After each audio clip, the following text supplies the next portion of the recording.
Kicking off our list here at number 10, we have Mount Weather. Not to be confused with Mount Chiliad, although that one's quite mysterious as well. We'll save that for another video. Mount Weather in Virginia is an emergency operations center. It's the go-to spot in case of any national emergency. These are for the higher ups, you know what I mean? Like in the movie 2012, they would have went here. The facility is around 560 acres, and it's also used as the command center for the Federal Emergency Alert System. So if there were ever a day where the president needed to announce anything massive, this is where he'd go to do so. It's about an hour away from Washington, D.C., and after the 2001 September attacks, the news reported that these high-level leaders of Congress were taken just 75 miles west of Washington. There was a literal traffic jam of government vehicles going that direction. Also, from above, Mount Weather looks like it's hiding military-style support housing. These notches on the side of the hill are peculiar, to say the least. And that's just the beginning of our list here. Number 9, Randolph-Macon Women's College. Yeah, when you think of a doomsday bunker or anything hidden below the surface of the earth, you're thinking airports, right? Something massive, vaults in the middle of the Arctic maybe, some secret Bermuda Triangle, alien base, whatever. Well, look no further than Lynchburg, Virginia, at Randolph College. So around World War II, just like most of these places that I'll mention on this list, a bunker was made to protect people, government officials, and sometimes art. The National Gallery of Art hid paintings in North Carolina, so another privately funded facility at Randolph College was also at the ready. It was this 3-bedroom hideout for the gallery's curator. Can't forget about art on this list. It's also important. Number 8, the Shanghai Complex. Most of the details of this one are still unknown, as are the other ones on this list as well. How fun is that? A mysterious Shanghai complex. Let's talk about it. It's this massive underground bunker, as you probably could have guessed, and it's supposedly able to fit 200,000 civilians comfortably. It's over 100 million square feet, and it was built in case, well, a nuclear attack were to happen. This was revealed through a newspaper article back in 2006. Imagine reading about this one morning. I'd be like, hi, what? The Shanghai Morning Post touched on the new complex, saying that it's got massive protective doors, electricity, good lighting, good ventilation, all that good stuff, and it can fully support life for 2 full weeks. And yes, it's very secure. Number 7, Pine Gap. Going to the land down under for this one. Here we go. Pine Gap is a secret military compound built around the Cold War, and it's been described as Australia's Area 51. Doesn't mean that there's aliens there, but you never know. All we know of this secret base on this mysterious island was revealed back in 2013 thanks to our man Edward Snowden. Yeah, he revealed quite a bit actually. Turns out this island is not a fun resort. In fact, it's a satellite surveillance base that runs espionage operations. And it's got a lot of underground hidden bunkers. You can't even get close to this thing. The NSA is currently using this facility for global interception, and they also collect internet and telephone communication records. So your voicemail to chat is probably lying in a USB somewhere. Back in the 70s, around 400 American families moved to the nearby Alice Springs. Why? Just for fun, it seems. Just for the waves. Just for surfing the web and the waves. Number 6, the Greenbrier. Located in Sulphur Springs in West Virginia, this US hideout was crucial during, you guessed it, the Cold War. Just 250 miles west of the capital city, the Greenbrier Resort got a fun little expansion as it was being built back in 1958. This expansion to the resort was not another spa, there was no water parks, no splash pool, anything like that. Rather, it was a secret bunker for United States Congress. This bunker was more of an underground city, if anything. When I say bunker, it's like a little where you have to hide in. No, this had a massive cafeteria. This had a dentist's office in case you get a cavity while you're hanging out down there. The crazy thing was, obviously this information was kept under wraps as best as they could, but according to Jared M. Graff, author of Raven Rock, conferences were being held in these public spaces at this resort, but the people walking through there never realized what these actually were. They never realized the bunker's true intentions. It was a doomsday chamber all around them this whole time, and they're having resort meetings. One thing employees did notice was how many urinals were in the building, which is, to be fair, that's kind of funny. That's the first thing I would notice. Number 5, Denver International Airport. Since its opening in 1995, Denver International Airport, DIA, has been the subject of many myths. I've heard about this before. This is hilarious. I think it's in Tony Hawk, probably. I don't know. Some are so bizarre I had to include it on our list today. Yeah, lizard people. Apparently they like to build airports. The more you know. So far, it's believed that the Freemasons built the airport, or the Illuminati, or the New World Order. The airport itself is massive. It covers around 52 square miles. There's literal gargoyles that are just hanging out near baggage claim. The art displayed there is a little odd, so I get it. It does seem creepy. Maybe you want to know more about it. But the airport has started to lean into this conspiracy. They're actually laughing at this stuff by now. They have a conspiracy month that began back in 2016. How fun. Imagine going to the airport and they're like, oh, it's conspiracy month. I'm like, what? I just want to fly Delta. What's going on? They even show a screening of Close Encounters of the Third Kind. So yeah, like I said, they're really leaning into this. I would have leaned into something too if I was hiding a secret bunker and if I was guilty. Just saying. Number 4, Project Iceworm. Oh, here's a fun one. As a Canadian, this project sounds like the worst one on this list. So impossibly cold. It's so cold out today. I'm freezing doing this list. Back in 1960s, under the Greenland ice sheet, the US Army started to build a mobile nuclear missile launch site. The code name was Project Iceworm, which is pretty fitting. Under the ground and ice. You got it, I didn't have to explain it. They were close enough that they could hit targets within the Soviet Union, right? That was the entire point here. This project was called Project Iceworm, but there was another project called Camp Sentry that had to be completed first. You can't just show up with a bunch of shovels and be like, all right, let's attack them. No, you have to make a base first. You gotta make sure it's livable. Camp Sentry was a network of underground tunnels and places for workers to stay. There was a kitchen, a hall, supply rooms, communication center, all that good stuff. There was also a nuclear power plant, so things were getting pretty official. Things were well on their way, to say the least. This was kept from the Danish government for 7 years, but in 1966, the project was cancelled because of shifting ice. Or was it? Number 3, the floating White House.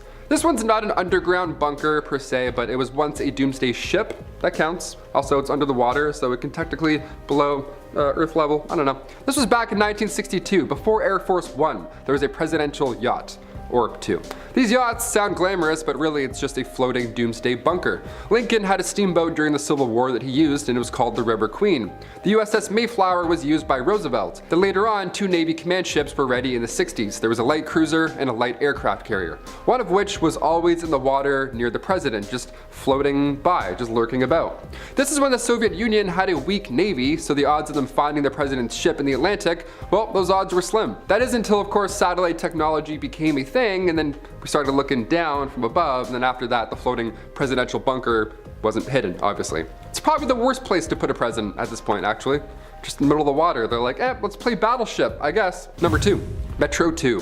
How fitting, 2 and 2, let's do it. An underground metro or an underground city. Over in Moscow, there have been many tales of this underground city, hiding deep beneath Russia's capital. Once World War II ended, these underground shelters were underway, and originally they were designed to protect civilians, but they had to be done in secret, and also you needed roads to connect these bunkers. So we might as well create a second metro. We'll call it that, a second metro. It was labeled as Metro 2. The rumors, of course, are that these hidden tunnels and bunkers are still being used by the KGB. Back in 1994, this exploration group called the Diggers supposedly found the entrance to this underground KGB tunnel city. Living in Toronto, we have one underground subway station that's like kind of abandoned. Pretty sure the KGB isn't hiding there. I haven't checked though in a while, but maybe I'll take a look. I'll get my boys the Diggers and we'll go and take a look. And finally, number 1, the Svalbard Vault. Over the pandemic, I spent a lot of time playing video games and stuff like that, obviously, keep my mind busy. And most of my favorite games, I realized, have a similar like doomsday, post-apocalyptic feel. Like Fallout 4, I was playing it and I'm like, this feels stressful. It's stressful, but quite engaging. And in real life, we have a global seed vault, and it's deep, deep in the Arctic Circle, on the island Spitsbergen. It's this massive bunker that has since been deemed the Doomsday Vault. How fun. This is where humans will store food crops, and it contains 100 million seeds. So if the earth all of a sudden gets wiped out, or even if all the ice melts, this vault will be good to go.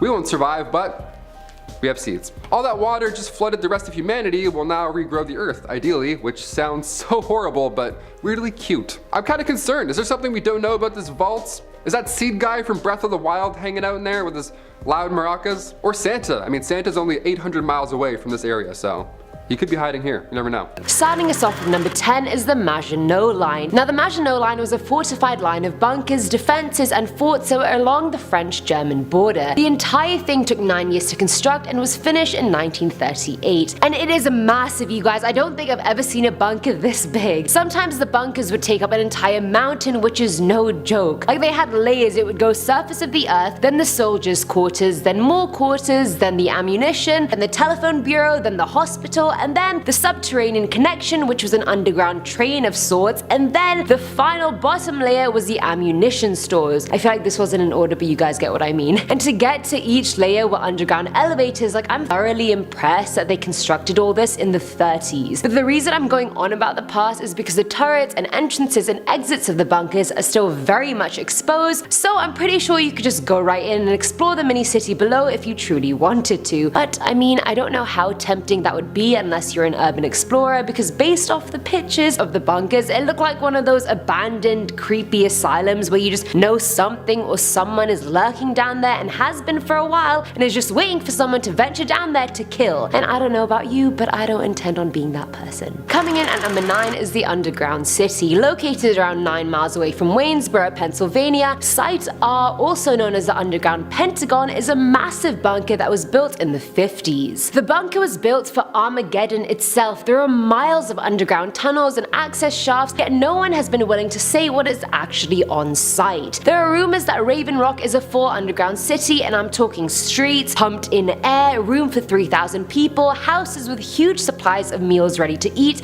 and of course a special presidential apartment as well. No bunker is complete without a space for the president, am I right? Screw civilians! Many believe it was made to survive an electromagnetic pulse or nuclear blast. There's barely anything known about the bunker or how extensive it really is. The only documents discussing the site just talk about how it's unlawful to make any photograph, sketch, picture, drawing, map, or geographical representation of the site. My question is, why did the government commission making a massive end-of-the-world bunker in the 50s? What do they know that we don't know? And should we know that? I feel like we should. Should I be making my own bunker in preparation? Someone let me know. At number 8 we have the Bethesda bunkers. Now this case is a bit weird because the bunkers were hidden and only became known because the house they were located under had a massive house fire. The house was located in Bethesda in Montgomery County. After the fire, police found the body of 21-year-old Askia Kafra in one of the underground tunnels. Daniel Beckwith, the homeowner, was Kafra's friend, and he was working inside the house when the fire broke out in the basement. Daniel managed to escape, but Kafra died by the time firefighters got inside. Despite all this, he still hasn't talked about what happened that day or why he was building those tunnels and bunkers under his house. I feel like that's the first question that should be answered in this case. His parents suspect there's something more at play here, and Kafra even told his friends that Daniel hired him to dig the tunnels, but he had to be blindfolded every day before coming into the house because Daniel didn't want him to know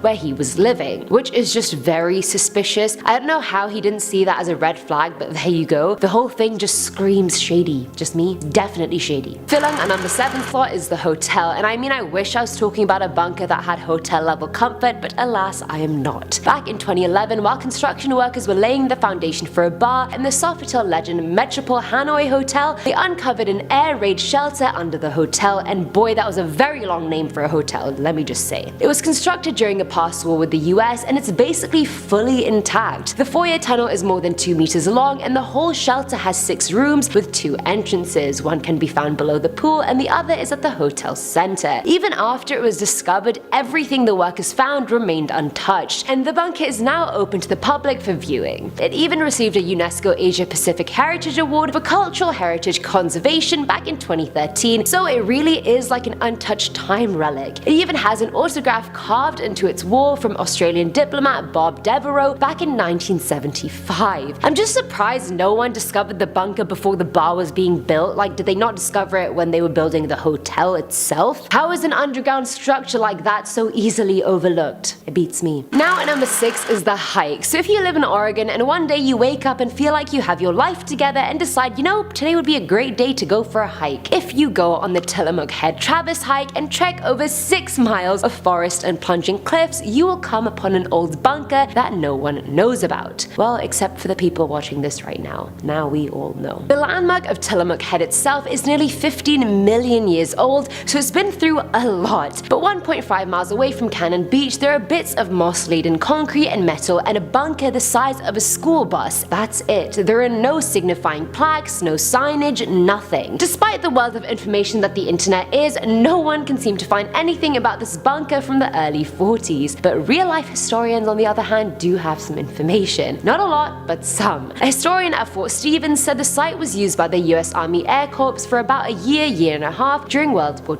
II. It had a 30-foot 4-foot tall antenna that was manned around the clock by 8 people and was part of a radar station that looked out for enemy aircraft. The bunker and the antenna were only one small part of the whole thing. It used to include a full camp, a pump house, barracks, a mess hall, storerooms. Around 50 to 100 men worked and lived there. So I mean, if you don't want to find a creepy old bunker on your morning hike, maybe avoid this trail. Coming in at number 5 is the Nazi bunkers. Back in 2015, a team ventured into the Argentinian jungle and found a secret Nazi bunker hidden deep within. First off, I love how the team just happened to go to this part of the jungle and then unknowingly happened upon a Nazi bunker no one had unearthed before. It just seems too good to be true. Am I the only one that's skeptical? But anyway, I've mentioned it in many previous videos that many believe Hitler was still alive after his apparent suicide because he, as well as many other Nazi officials, escaped to Argentina. Many of them fled to South America post-World War II, but the 3 buildings found in the jungle suggest that they actually did a lot of pre-planning for this escape. It's not confirmed it was built for this use, but archaeologists are pretty certain it was in case Nazi Germany was defeated, which, spoiler alert, it was. Inside the bunker, the team found Nazi symbols like the swastika etched into the walls. They found German coins dated from 1938 to 1944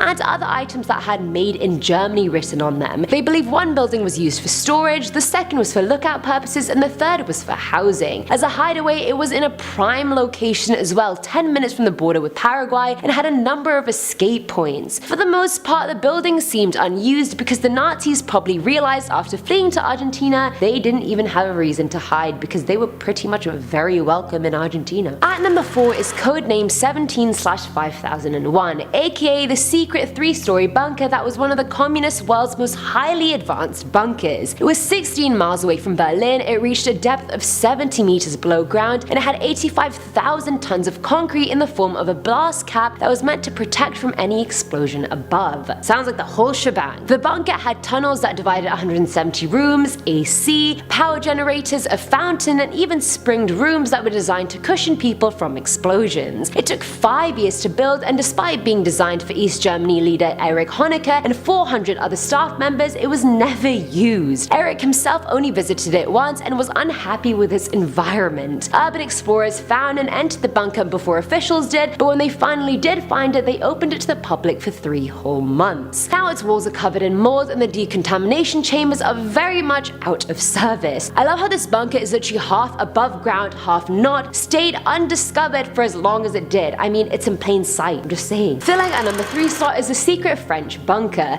Urban explorer Marc Ascant made it his life mission to find and capture places before they're gone for good, so the history behind them isn't lost. He heard rumors of an old hidden Nazi bunker called the Wolf Canyon and went to search for it. Having explored a lot of terrain, he heard about strange concrete buildings in the forest near Margeval, so he checked there next. He hiked for hours and finally found the building that was slowly but definitely being run down by nature. Inside the extremely rundown building was an entire complex that was used by Hitler and his staff. The bunker used to be a key command center for German troops, and it even had a swimming pool next to it, which they covered in a camouflage tarp to keep hidden. Thankfully, Mark found a hole in the wall, I don't know how thankful that is, that let him get inside the building, and it looked like a site from American Horror Story Asylum. Long abandoned hallways, over 6 miles of tunnels, rooms and storage areas. It was even equipped for a counterattack if need be. Some say he hid there after a suicide so he could plan attacks on Britain or Paris if need be. Thankfully, none of those happened, but the bunker was insanely creepy. Imagine going down there to explore and never finding your way back. I know there are a lot of Nazi bunkers on this list, but are you really surprised? Hitler was extremely paranoid and wanted to be 100% secure everywhere he went. Every room in every bunker had a purpose. He even designed and ordered every single one of them himself. Man was not playing around. Now at number 2 is the homeless camp. Back in 2017, as part of a homeless camp clearing in Fountain Valley,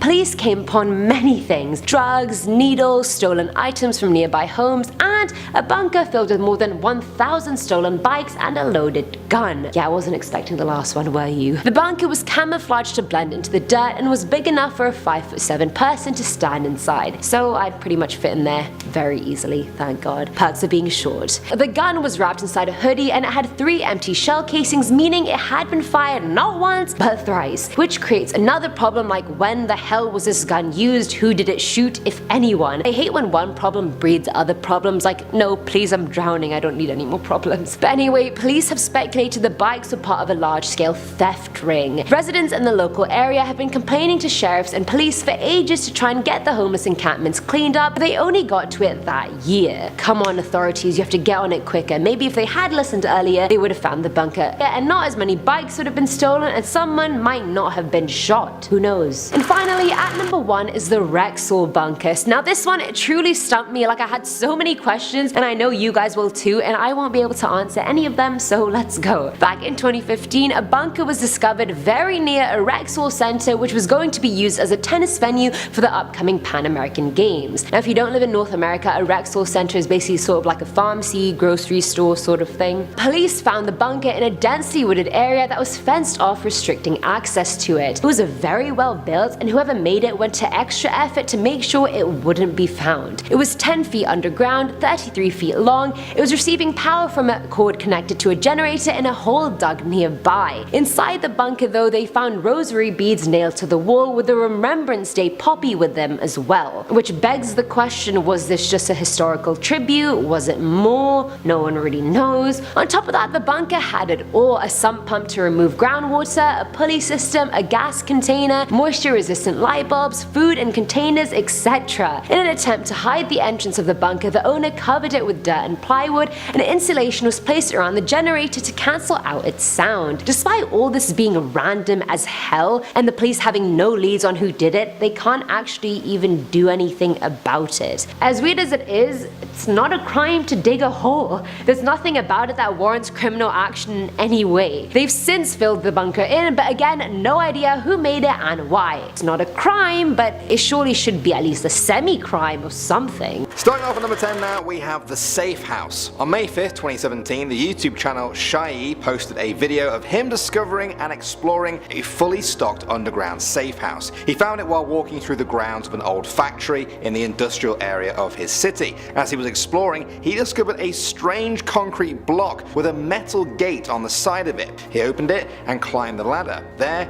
he found a dark, small tunnel leading to an underground bomb shelter and safe house. And what you're seeing here is the results of that exploration. The room seems to have been abandoned, but was also scavenged for valuables before its owners left. Some of the rooms contain old-looking military posters written in Russian. Many of the posters were mounted behind glass on a wall and lit up. I also find it strange that this place still has electricity. Other rooms contain boxes of supplies and equipment, enough for dozens of people. Why did they need those supplies? What were they planning? And perhaps most importantly, where are those people now? Moving on to number 9 now, we have The People Above. This video was uploaded in October 2017 by the YouTube channel Probs. They visited this underground bunker, but 5 of their friends ended up turning back eventually. That's how creepy it got. They said that continuing to explore it just as 2 was the worst decision they'd ever made, and that it was terrifying. After following brick hallways filled with pipes, the rooms eventually began to open up. They still had no idea what the bunker was used for. There were strange holes in the floor that revealed another space below. It appeared that they were standing on just a thin bit of concrete. When the others left, the vibe got even creepier.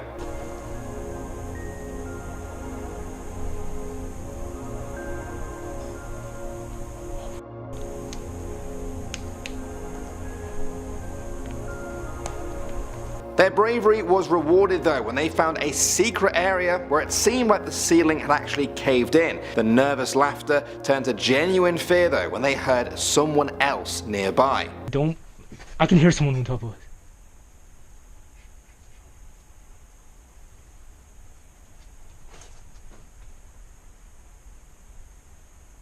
It wasn't long before they decided to get out of there before they run into whoever or whatever was down there with them. Coming in at number 8 now, we have the water plant. In March 2018, an underground bunker in southwest England made the news when it went on sale for £28,000. That's about $36,500 for our American viewers. Is that a good price for an underground bunker? Maybe, but just wait until you see the inside. The bunker was built underneath an old water plant that had been decommissioned and largely forgotten about since the 1960s. It was bought by a man who wanted to turn it into a hostel, or, wait for this, a mausoleum to store the ashes of dead people. Okay then, as you can see from these pictures, it certainly had the right vibe for that. The rusting hallways and corroded rooms are being slowly reclaimed by nature. Moss and grass is now creeping over the old machines and corrugated walls. The owner said it isn't even suitable for residential living, and yeah, I think most people would agree. Moving on to number 7 now, we have Hello Satan. In 2014, 2 men in Germany were out exploring some woods when they found 2 strange pipes just sticking out of the ground. As they got closer, they found the entrance to a bunker surrounded by trees. They prized the wooden lid off using a crowbar and found an iron door. They went through that and followed a sort of dark hospital looking corridor for what felt like forever. Other pathways appeared, but they decided to keep going straight so they didn't get lost on their way back. There were holes in the wall that appeared to be made by a hammer. Eventually, they started to find strange graffiti on the walls and realized they weren't the first people to discover this bunker. Now at first, it seemed like the kind of graffiti that just some kids would do for fun, but then the writing seemed to get more sinister when they found some graffiti that just said "help." Then they found a huge yellow door that seemed to have been ripped off its hinges. They didn't think it was possible for a person to do this. It looked about as heavy as a bank vault door. After that point, the room seemed to look more and more decayed. Eventually they found some graffiti that, in German, read "Hello Satan, I love you." Now that is when they knew they had seen enough. They quickly retraced their steps and left the underground bunker. Next up at number 6 now, we have Mothman's Lair. Those of you who have watched a lot of my urban legends videos over the years will have heard me talk about the Mothman, a creepy half man, half moth creature that was seen across West Virginia during the late 1960s. The locals said that the Mothman had a secret lair that only a few people knew about, the TNT bunkers in Point Pleasant. In 2016, Dan Bell uploaded a YouTube video of him and a friend exploring these abandoned bunkers. They had to make their way through pitch black marshes and woods until eventually they found the entrance to the bunker.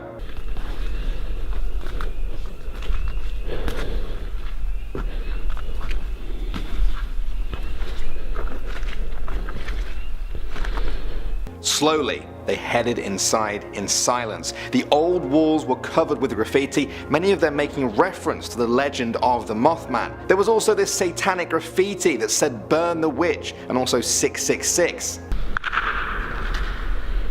That echo is insane.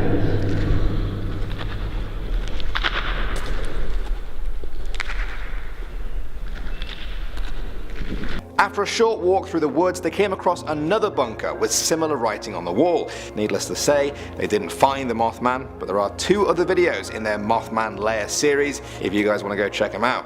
Moving on to number 5 now, we have Urban Geeks. These are the guys who uploaded a video in May 2018 showing a creepy bunker they found in England. After exploring the surface level for a while, they eventually do go underground. A nice bunker for everyone. Look at this. Oh my god. Oh yeah, like the little blast shields and stuff. Do you want to get the 2 torches out? It gets darker and darker, the graffiti becomes more difficult to read, the walls look like they're crumbling around them, and then they see this. Oh my god, how freaky is that? No, look at this.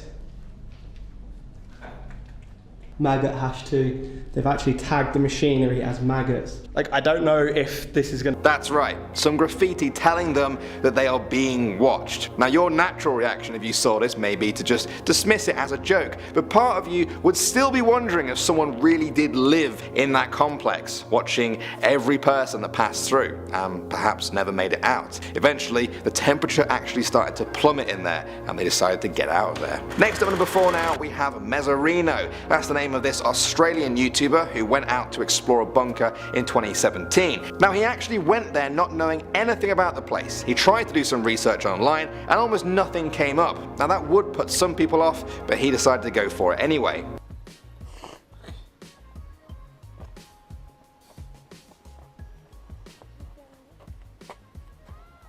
What is this joint? After exploring the woods on the surface, they eventually find a small metal door. This led to a spiral staircase. The rooms at the bottom were covered in these creepy old white tiles. Eventually, they find one of the first signs of humans being down there, a Ouija board that had been written on paper. Clearly, someone had used this bunker to try and contact the spirit world. After visiting the bunker, the group had no more answers to their questions of who built this place, what was it used for, and why exactly was it abandoned. Someone's been doing a Ouija board on paper, and this is their circle of demonic. Next up at number 3 now, we have the Führer bunker. Now those of you who are up on your history will recognize this name immediately as the last headquarters of Adolf Hitler during World War II in Berlin, and the place where he committed suicide. It's where Hitler made his last ditch attempts to save his Nazi regime as the armies of the Allies rolled towards Berlin. Like I said, Hitler killed himself, the Allies soon won the war after that, and the Soviets spent the next 4 years destroying Nazi landmarks. They tried to blow up the bunker but only partially succeeded. In more modern times, German authorities dismantled everything else and built a car park on top of it. You wouldn't even know you were there if you walked past it. This has been done intentionally in an attempt to stop the area becoming a neo-Nazi shrine. Moving on to number 2 now, we have the medical bunker. In July 2016, the YouTube channel Hell on Earth posted a video of them exploring an abandoned underground World War II medical bunker in Sheffield, England. Before going in there, they were told it was used as an air raid shelter for people trying to hide from German bombs and also to treat the wounded. One of the first things they found was some sort of melted candle thing or egg yolk. I don't know, you take a look, it's hard to tell. Candle that's gone all rotten. How can wax go rotten? That's not a candle, that looks like grease. There's probably someone's innards. I think it's egg yolk. Oh, fry up, boys. Oh, reeks. Then things start to take a bit of a creepy turn when the guys hear a strange knocking sound in the background. Ghost hunting. But this is where I came in. What? What's that knocking noise? Shine the light down. Alright. What, a real... The group carries on as far as they can, but eventually there are huge parts of the ceiling that have just caved in from the ground above. I was wondering what would come after if they kept exploring past that bit, but they didn't. They turned around and went out. Maybe they'll return one day. And finally, number 1 now, we have the secret forest door. This video was uploaded by a World War II history hunter channel in 2016 who explores old World War II sites. This one was an old German bunker. Now he's visited the site before this video, but this time he brought the equipment. You can see that there are definitely tracks of human activity. This is built, and we can go a bit further in before we can put on the... The bunker looks to be in bad condition. Decades of water pouring in has corroded the iron and turned the wooden beams to pulp. He then finds a long hallway where the walls have metal bars coming right out of them. He guesses that this is because there used to be doors there before. Where they are now, he doesn't know. As he heads deeper into the bunker, the lack of light makes it almost impossible to film, and we have to rely solely on his verbal descriptions. He enters a huge room with stalactites coming down from the ceiling. He sees another door which leads to an area with more stairs. How many stairs? 20, 30? There's a lot of them. Cool. This is the lookout position from the outside here. This is on the other side of where the hatch was. These stairs actually seem to be built into the very living rock. Whatever the Germans were planning for this bunker during World War II, they wanted it to withstand a lot of firepower.